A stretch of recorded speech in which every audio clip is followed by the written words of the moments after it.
Hello everyone, this is Anthony Smith and I am continuing a series of interviews with retired and former SWCC operators uh, regarding operator syndrome, SWCC traumatic brain injury, and major orthopedic injuries. This is interview number 17 and we are talking with Chad Talbot, and here's Chad. Hi, my name is Chad Talbot. I'm a former Naval Special Warfare SWCC operator. I was in SWCC from 1995, SWCC Class 14, until 2003. I did 8.5 years. My first unit was Special Boat Units at the time, Special Boat Unit 26 Panama. I did 3 years down there. Then I rotated back stateside to Special Boat Team 12, where I did Mark 5s from 1999 until 2001, and then I was at VSW, very shallow water, as a coxswain boat driver for them, and then I got out August 2003. All right, interview number 17 is a testimonial of Chad's medical records and conditions. He answered questions from the following questionnaire formats and gave permission to produce this presentation and share it openly. We use the operator syndrome scale, the GAD-7 scale, the PLC-5 scale, the PHQ-9, the NSI neurobehavioral symptoms inventory, and a SWCC background questionnaire to cover all of his data about being a SWCC operator. All right, so Chad Talbot was in the Navy for 10 years. He did 8.5 years as a SWCC operator. He was in SWCC Class 14 and graduated in 1995. He did 10 SWCC Riverine deployments and 1 Mark 5 deployment. He served at SBU 26, SBU 12, and VSW. He worked on Boston Whalers, Minis, Mark 5s, so PBs, a 65 and 68 footer, coastal patrol boats, SOCR, and 11-meter rib. He did 15,000 hours plus hours of SWCC fast boat time, and he has an estimated 1.8 million weight-pounding whiplash-related impacts causing mTBI. So Navy SWCC is a special class of elite naval warriors who have been a decisive force behind some of America's most important secret missions. Special boat operations have unique and often deadly challenges due to the combination of operating powerful, sophisticated machines designed for speed and stealth in some of the planet's most inhospitable environments.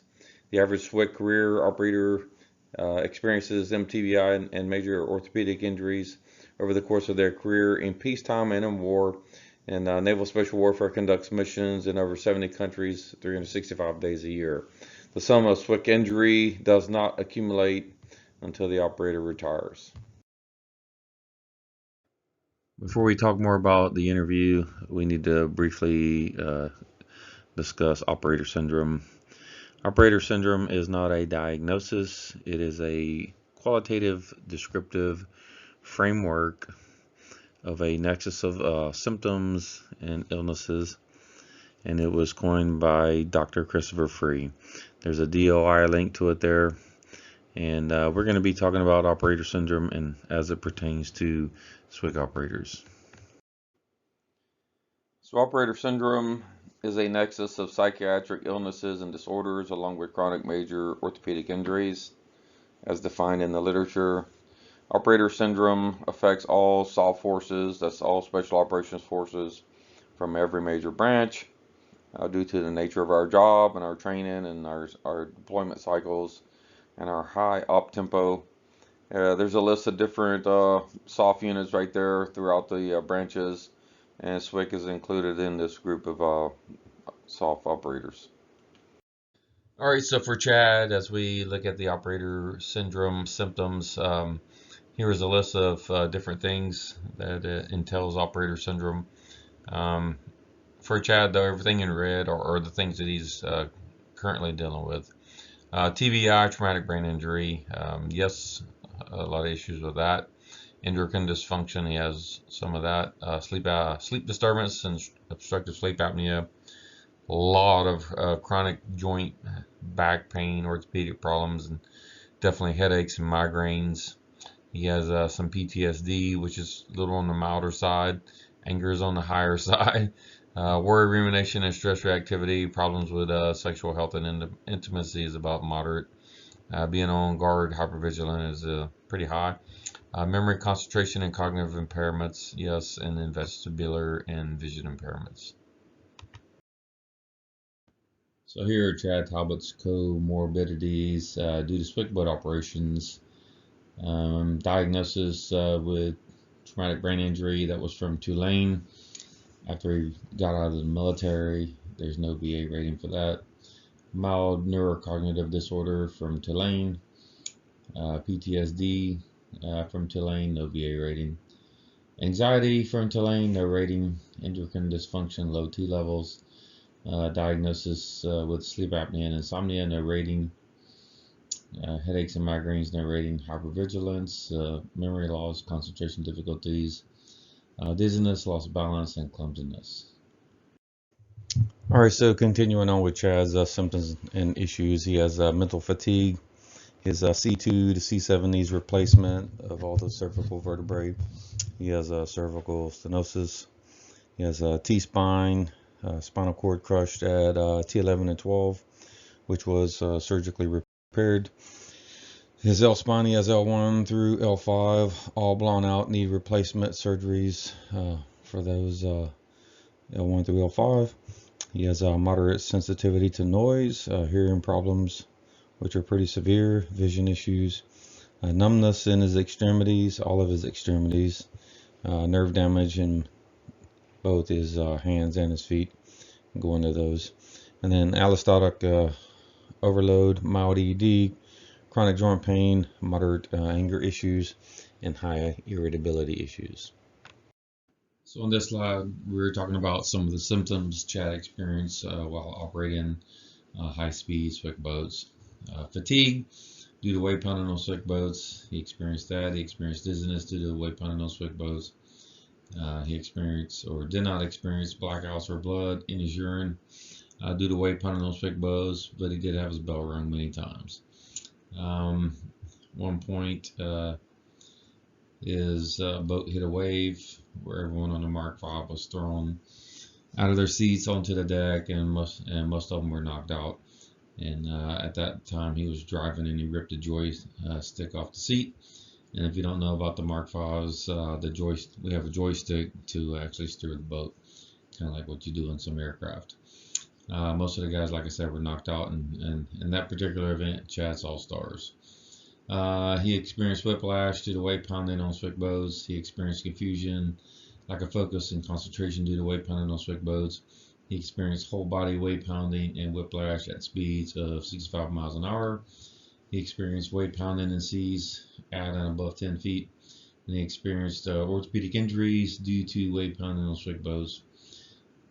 A lot of total spine stuff, injury, nerve damage to all extremities, etc. Alright, so traumatic brain injury for former SWCC operator Chad Talbot. The average SWCC operator logs about 3,000 hours of boat time per deployment cycle. Roche did a 1994 research underway study on NSW fast boats for 6 days over a period of 36 hours, which totaled about 8,610 wave impacts, ranging from 2 to 25 Gs on those impacts. Of those impacts, 4,496 impacts ranged above 5 Gs. Those 4,496 5G or greater impacts in 36 hours equal out to about 124 significant whiplash events in an hour. The average SWCC operator endures about 124 whiplash events in 1 hour operating fast boats that could cause traumatic brain injury.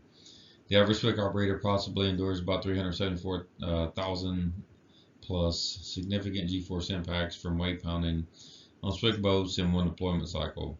Chad possibly endured 1.8 million significant full body impacts while wave slamming on SWCC boats, causing disastrous long-term effects of chronic orthopedic injury, whiplash, mTBI, and other issues. So this is a summary of operator syndrome and all the symptoms for former SWCC operator Chad Talbot.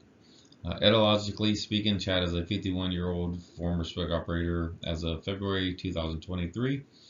He had 8.5 years of SWCC boat service, 10 plus deployments, and over 15,000 hours of SWCC boat time, causing about 1.8 million significant full body impacts while weight pounding on SWCC boats. Chad has over 16 symptoms of mTBI and a nexus of operator syndrome symptoms. He endured whiplash, weight pounding at significant G-forces from full body weight pounding on pounding exposure. Chad went to Tulane and was diagnosed with TBI, PTSD, and numerous post-concussion symptoms which impede his quality of life. Long-term effects of mTBI and major orthopedic injuries are debilitating for SWCC operators like Chad. He has 100% disability rating from the VA, and he does not have a history of contact sports. So, conclusions from this ongoing project. So far, I've done 17 interviews or record reviews with former SWCC operators. 100% of SWCC operators interviewed so far have significant TBI exposure contributing to post-concussion symptoms. 100% of SWCC operators interviewed experienced full body weight pounding, whiplash, and orthopedic injury from SWCC boat operations proven to cause mental, emotional, and physical injury. 100% of SWCC operators interviewed who never were diagnosed with TBI before TBI protocols were implemented all lack VA ratings for service-connected injuries due to SWCC fast boat service. The VA contends these issues are not service-connected for the majority of us because they were not claimed while on active duty. Information in this presentation provides evidence Chad was a SWCC operator on SWCC fast boats for multiple deployments, and the aggregate of data collected in these interviews connect long-term TBI and post-concussion syndrome and orthopedic injury to SWCC boat service. Most importantly, thousands of former and retired SWCC operators suffer from long-term mTBI and major orthopedic injury without acknowledgement or help from the VA or the DoD. There remains a gap in TBI research on this particular peer group. Our references for SWCC TBI are listed in my presentation titled SWCC TBI, posted on my YouTube page. And thank you very much.